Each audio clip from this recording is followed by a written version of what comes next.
vrijheid is zo gemakkelijk, maar vrede, dat ziet er te moeilijk uit.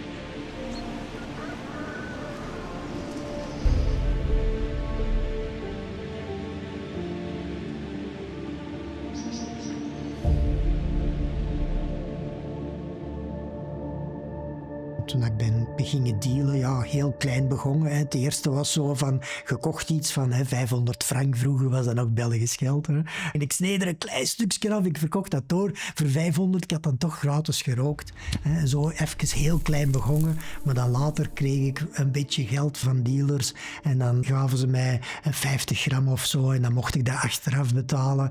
En dan later werd dat een halve kilo en dan had ik daarna mensen die voor mij begonnen te dealen. En ik deed het dan zelf niet, maar ik begon dan wel naar Nederland te rijden, de grens over te steken, samen met mijn hoofddealer, zal ik het maar noemen, en dan een paar kilo daar aankopen en smokkelen. En dan kreeg ik een behoorlijk bedrag. En dan kreeg ik van die mensen die voor mij op straat verkochten, kreeg ik natuurlijk ook weer inkomsten en dergelijke.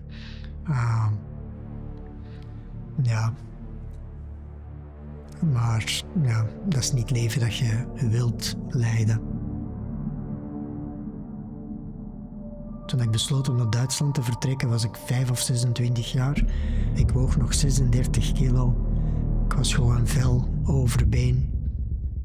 Ik was gewoon radeloos, hopeloos, uitgeput, ten einde raad.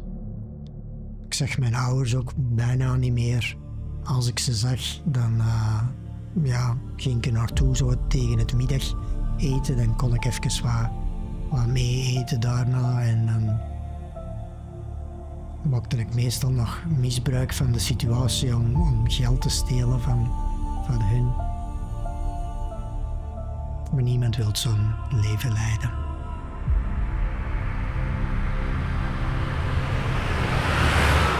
Van Deurne, waar dat we toen woonden, ben ik dan naar Borgerhout gegaan. Ben ik daar helemaal in het drugsmilieu terechtgekomen. Ben ik begonnen met een jobje te hebben van achter de toog. En dan achter de toog begon ik te dealen, heel klein. En dan daarna begon dat te groeien en dergelijke. Op een gegeven ogenblik heeft dan de politie mij ergens opgepakt. En dan werd ik tijdelijk veroordeeld, of voorwaardelijk.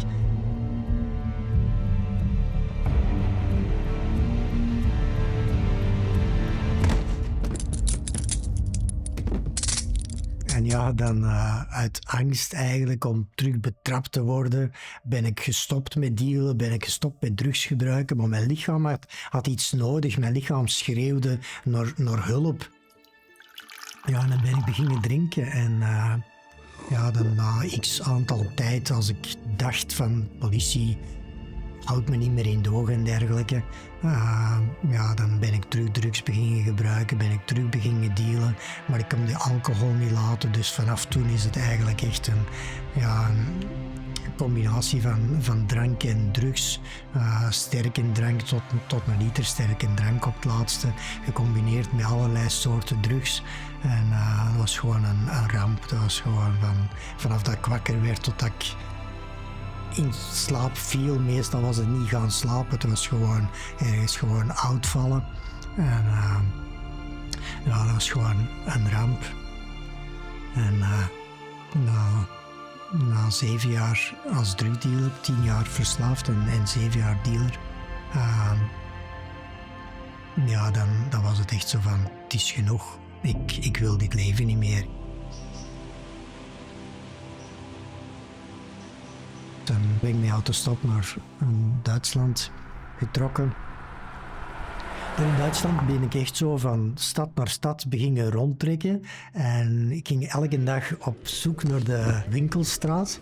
En dan zet ik mij neer in de winkelstraat en dan begon klassieke gitaar te spelen. Maar ja, ik kende die melodies niet meer, hè, want dat was zo lang geleden. En ik had die muziekboeken, die had ik bij me. Dus ik lag daar zo omsingeld door muziekboeken. En dan speelde ik dat melodieke en dan dat melodieke. Maar dat ging niet meer zo goed. Maar ja, je bent aan het oefenen.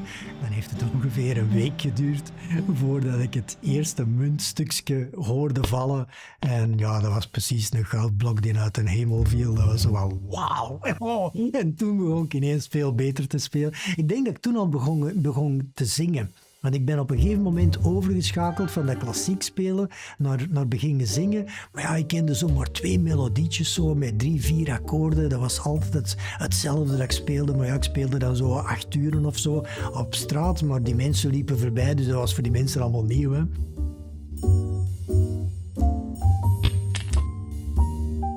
Eigenlijk was ik wel vrij. Hè. Ik trok elke dag naar de stad die ik zelf wou. Of ik volgde de auto's zoals de auto's me meenamen. Zo ging ik en ik zat daar op straat. Zo lang, zo kort als dat ik wilde. Ik speelde wat ik wou.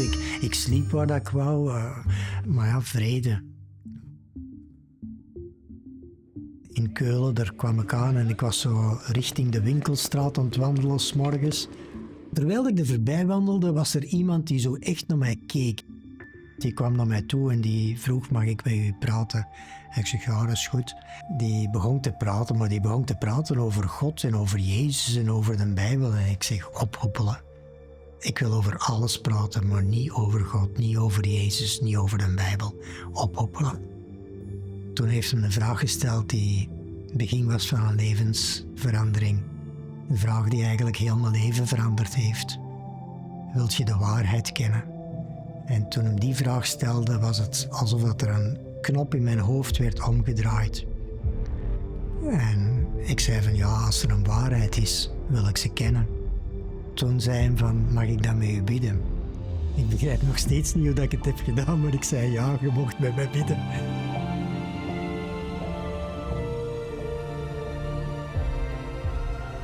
Als ik nu terugblik, ik was toen eigenlijk een doortrapte leugenaar. Wat was waarheid? Wat is waarheid? Ene keer was er iemand die gewoon op straat naar mij toe kwam, die zei van als je iets wilt roken, kom maar mee. En dan in gesprek geraakt en dan kreeg ik te horen van de heroïne en cocaïne dat die prijzen in Duitsland veel duurder waren als wat ik ze betaalde in Antwerpen. En dan uiteindelijk dacht ik van, jongen, ik denk dat ik hier een zakje kan opzetten. Als ik zo 1 keer per maand zo 1 zakje cocaïne en 1 zakje heroïne, als ik dat even naar hier breng en als ik dat prijsverschil dan zie, dan denk ik van, daar kan ik een heel maand van leven. Ik telefoneerde dan, ik legde dat uit en die zei van, ja, zegt hem, dat weet ik niet. Want de vriendin waar dat ik dan samen mee woonde, ik had daar geen relatie mee of zo, maar wij leefden samen gewoon om kosten te delen en we gebruikten samen, we verkochten samen en dergelijke.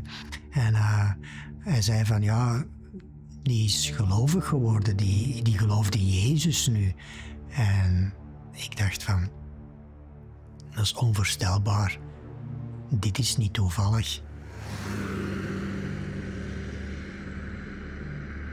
Dan ben ik terug richting Antwerpen getrokken. Ik wou gewoon dat verhaal horen. Ik wou gewoon weten, wat is er in haar leven gebeurd? En ja, ik heb haar dan ontmoet. Ja, die was zo veranderd op 2 of 3 weken tijd. Die rookte niet meer, die gebruikte geen drugs meer, die dronk niet meer. Die deed niks anders dan spreken over God en over Jezus en de Bijbel. En die ging naar de kerk en dat leven was zo veranderd en ik werd daar zo door geïnspireerd. Ik heb dan besloten van ja, ik stop met dat dealen. Ik ga werken, ik wil een gewoon leven beginnen. Ik wil leven als een normaal mens. Maar ja, na een paar maanden ben ik toch weer terug beginnen drinken vooral. Ja, en dan ben ik opnieuw de wereld ingetrokken. En ja, dan was ik op een gegeven ogenblik in de buurt van Lourdes. En dan dacht ik van, Lourdes, zoveel van gehoord. En ik wou er naartoe gaan, niet omdat ik daar wou gaan bidden of zoiets. Want dat is dan bekend als een bedevaartsoord. Maar ik wou gewoon eens kijken, wat is dat eigenlijk? Wat is dat daar? Ja, dan tegen de avond was er eindelijk iemand die me meenam. Die man die vroeg van, zijt je gelovig? Maar ik zei zo met twijfel in mijn stem, waarschijnlijk zo van, ja, ik geloof. Dan zei hij van, dan moet je niet naar Lourdes gaan, dan moet je hier zijn. Hij gaf mij een adreskaartje van een evangelische kerk in Tarbes. En ik zag dat en daar begon die avond om 7 uur begon daar een samenkomst. Ik zeg, ja, daar ga ik niet meer geraken. Die man die draaide zijn hoofd om en die zei niks. Maar het was alsof die ogen spraken en dat hij zei van... Als God wil dat je er zij, dan gaat je er zijn. En toen ik zijn geloof zag, begon ik te stotteren en ik zei... Misschien wel. En ik sprong eruit en ik stak mijn duim uit waarschijnlijk dan. En de eerste auto die kwam, die stopte, die pakte mij mee. En dat heeft zich, ik denk 2 of 3 keer herhaald. Elke keer zo, de eerste auto die stopte, die pakte me mee. De eerste auto die stopte, die pakte me mee. Het was precies alsof dat ik als gewoon expres richting die kerk ging. Hè. En exact om 7 uur zette die man mij af aan de deur van die kerk. En in heel mijn wezen, in heel mijn innerlijk, was het alsof het er een stem klonk die zei, met God zijn alle dingen mogelijk. Dat echode gewoon in mijn innerlijk. Dat was precies een stem die zo, het bleef weer klinken. Met God zijn alle dingen mogelijk. En ik geloof dat is de plaats waar ik echt wedergeboren ben. Dat is echt de plaats waar ik tot een overtuiging ben gekomen. Jezus is meer dan een verhaal. God is echt. En hij heeft een plan in mijn leven. Ik ben eruit gestapt. Ik ben die kerk binnengestapt. Ik weet niet meer wat er binnen in die kerk gebeurde. Ik denk, maar ik weet het niet meer. Ik denk dat ik zo onder de indruk was van wat er in mijn leven gebeurd was, dat ik misschien zelfs niet door had wat er rondom mij heen aan het gebeuren was. Ik heb er geen idee meer van.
Gelukspraat. En actie.